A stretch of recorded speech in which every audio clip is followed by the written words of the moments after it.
Part 1 One Summer. This is a Audiobookzone recording. For more information, please visit our YouTube channel. One Summer by David Baldacci. To Spencer, my little girl all grown up. And I couldn't be prouder of the person you've become. Chapter 1. Jack Armstrong sat up in the second-hand hospital bed that had been wedged into a corner of the den in his home in Cleveland. A father at 19, he and his wife, Lizzie, had conceived their second child when he'd been home on leave from the army. Jack had been in the military for 5 years when the war in the Middle East started. He'd survived his first tour in Afghanistan and earned a Purple Heart for taking one in the arm. After that, he'd weathered several tours of duty in Iraq, one of which included the destruction of his Humvee while he was still inside. That injury had won him his second Purple, and he had a Bronze Star on top of that for rescuing 3 ambushed grunts from his unit and nearly getting killed in the process. After all that, here he was, dying fast in his cheaply paneled den in Ohio's Rust Belt. His goal was simple. Just hang on until Christmas. He sucked greedily on the oxygen coming from the line in his nose. The converter that stayed in the corner of the small room was on maximum production, and Jack knew that one day soon it would be turned off because he'd be dead. Before Thanksgiving, he was certain he could last another month. Now Jack was not sure he could make another day. But he would. I have to. In high school, the 6'2", good-looking Jack had varsity lettered in 3 sports, quarterbacked the football team, and had his pick of the ladies. But from the first time he'd seen Elizabeth Lizzie O'Toole, it was all over for him in the falling in love department. His heart had been won, perhaps even before he quite realized it. His mouth curled into a smile at the memory of seeing her for the first time. Her family had come from South Carolina. Jack had often wondered why the O'Tooles had moved to Cleveland, where there was no ocean, a lot less sun, a lot more snow and ice, and not a palm tree in sight. Later, he'd learned it was because of a job change for Lizzie's father. She'd come into class that first day, tall, with long auburn hair and vibrant green eyes, her face already mature and lovely. They had started going together in high school and had never been separated since, except long enough for Jack to fight in 2 wars. Jack, honey? Lizzie was crouched down in front of him. In her hand was a syringe. She was still beautiful, though her looks had taken on a fragile edge. There were dark circles under her eyes and recently stamped worry lines on her face. The glow had gone from her skin, and her body was harder, less supple than it had been. Jack was the one dying, but in a way she was too. "It's time for your pain meds." He nodded, and she shot the drugs directly into an access line cut right below his collarbone. That way, the medicine flowed directly into his bloodstream and started working faster. Fast was good when the pain felt like every nerve in his body was being incinerated. After she finished, Lizzie sat and hugged him. The doctors had a long name for what was wrong with him, one that Jack still could not pronounce or even spell. It was rare, they had said, 1 in a million. When he'd asked about his odds of survival, the docs had looked at each other before one finally answered. "There's really nothing we can do. I'm sorry." "Do the things you've always wanted to do?" another had advised him, but never had the chance. "I have 3 kids and a mortgage," Jack had shot back, still reeling from this sudden death sentence. "I don't have the luxury of filling out some end-of-life bucket list." "How long?" he'd finally asked, though part of him didn't really want to know. "You're young and strong," said one, "and the disease is in its early stages." Jack had survived the Taliban and Al-Qaeda. He could maybe hold on and see his oldest child graduate from college. "So how long?" he'd asked again. The doctor said, 6 months. Maybe 8 if you're lucky. Jack did not feel very lucky. He vividly remembered the morning he started feeling not quite right. It was an ache in his forearm and a stab of pain in his right leg. He was a building contractor by trade, so aches and pains were to be expected. But things soon carried to a new level. His limbs would grow tired from 3 hours of physical labor as opposed to 10. The stabs of pain became more frequent, and his balance began to deteriorate. His back finally couldn't make it up the ladder with the stacks of shingles. Then it hurt to carry his youngest son around after 10 minutes. Then the fire in his nerves started, and his legs felt like an old man's. And one morning he woke up, and his lungs were like balloons filled with water. Everything had accelerated after that, as though his body had simply given way to whatever was invading it. His youngest child, Jack Jr., who everyone called Jackie, toddled in and climbed on his dad's lap, resting his head against his father's sunken chest. Jackie's hair was long and inky black, curled up at the ends. His eyes were the color of toast, his thick eyebrows nearly met in the middle, like a burly woolen thread. Jackie had been their little surprise. Their other kids were much older. Jack slowly slid his arm around his 2-year-old son. Chubby fingers gripped his forearm, and warm breath touched his skin. It felt like the pierce of needles, but Jack simply grit his teeth and didn't move his arm, because there wouldn't be many more of these embraces. He slowly turned his head and looked out the window, where the snow was steadily falling. South Carolina and palm trees had nothing on Cleveland when it came to the holidays. It was truly beautiful. He took his wife's hand. "Christmas," Jack said in a wheezy voice. "I'll be there." "Promise?" said Lizzie, her voice beginning to crack. "Promise." Chapter 2. Jack awoke, looked around, and didn't know where he was. He could feel nothing, wasn't even sure if he was still breathing. "Am I dead? Was this it?"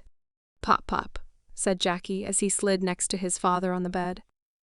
Jack turned and saw the chubby cheeks and light brown eyes. Jack stroked his son's hair. Good, thick strands, like he used to have before the disease had stolen that too. Curious, Jackie tried to pull out the oxygen line from his father's nose, but he redirected his son's hand and cupped it with his own. Lizzie walked in with his meds and shot them into the access line. An IV drip took care of Jack's nutrition and hydration needs. Solid foods were beyond him now. "I just dropped the kids off at school," she told him. "Mickey?" said Jack. Lizzie made a face. Their daughter, Michelle, would be turning 16 next summer, and her rebellious streak had been going strong since she'd become a teenager. She was into playing her guitar and working on her music, wearing junky clothes, sneaking out at night, and ignoring the books. At least she showed up for the math test. I suppose actually passing it would have been asking too much. On the bright side, she received an A in music theory.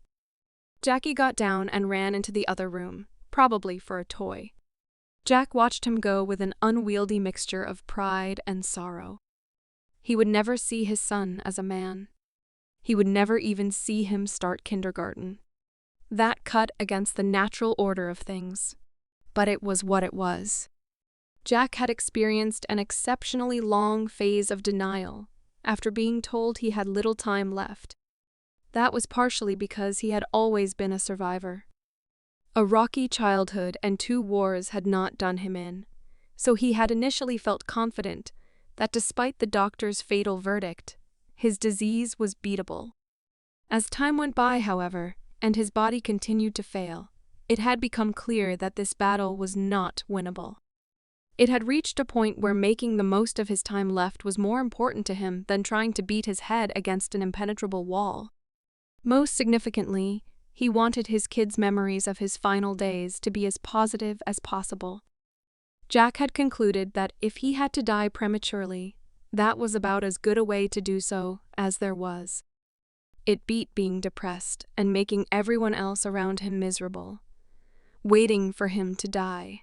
Before he'd gotten sick, Jack had talked to his daughter many times about making good life choices, about the importance of school, but nothing seemed to make a difference to the young woman.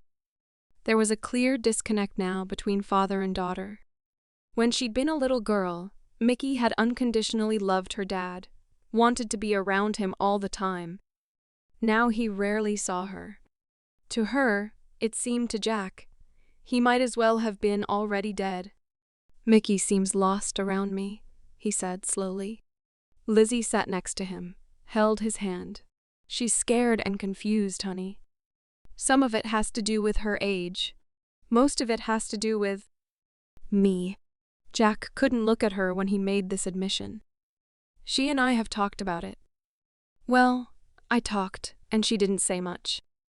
She's a smart kid, but she really doesn't understand why this is happening, Jack. And her defense mechanism is to just detach herself from it. It's not the healthiest way to cope with things, though." "I can understand," said Jack. She looked at him. "Because of your dad?" He nodded and rubbed her hand with his fingers, his eyes moistening as he remembered his father's painful death. He took several long pulls on the oxygen. "If I could change things, I would, Lizzie." She rested her body next to his, wrapped her arms around his shoulders, and kissed him. When she spoke, her voice was husky and seemed right on the edge of failing. "Jack, this is hard on everyone. But it's hardest on you. You have been so brave. No one could have handled." She couldn't continue. Lizzie laid her head next to his and wept softly. Jack held her with what little strength he had left. "I love you, Lizzie. No matter what happens, nothing will ever change that." He'd been sleeping in the hospital bed because he couldn't make it up the stairs to their bedroom, even with assistance. He'd fought against that the hardest, because as his life dwindled away, he had desperately wanted to feel Lizzie's warm body against his. It was another piece of his life taken from him, like he was being dismantled, brick by brick. "And I am, brick by brick." After a few minutes, she composed herself and wiped her eyes. "Corey is playing the Grinch in the class play at the school on Christmas Eve, remember?" Jack nodded. "I remember. I'll film it for you." Corey was the middle child, 12 years old, and the ham in the family. Jack smiled and said, "Grinch." Lizzie smiled back, then said, "I've got a conference call in an hour, and then I'll be in the kitchen working after I give Jackie his breakfast." She'd become a telecommuter when Jack had gotten ill. When she had to go out, a neighbor would come over, or Lizzie's parents would stop by to help. After Lizzie left, Jack sat up, slowly reached under the pillow, and pulled out the calendar and pen. He looked at the dates in December, all of which had been crossed out up to December 20th. Over 3 decades of life, marriage, fatherhood, defending his country, and working hard, it had come down to him, marking off the few days left. He looked out the window and to the street beyond. The snow had stopped, but he'd heard on the news that another wintry blast was expected, with more ice than snow. There was a knock at the door, and a few moments later Sammy Duval appeared. He was in his early 60s, with longish salt and pepper hair and a trim beard.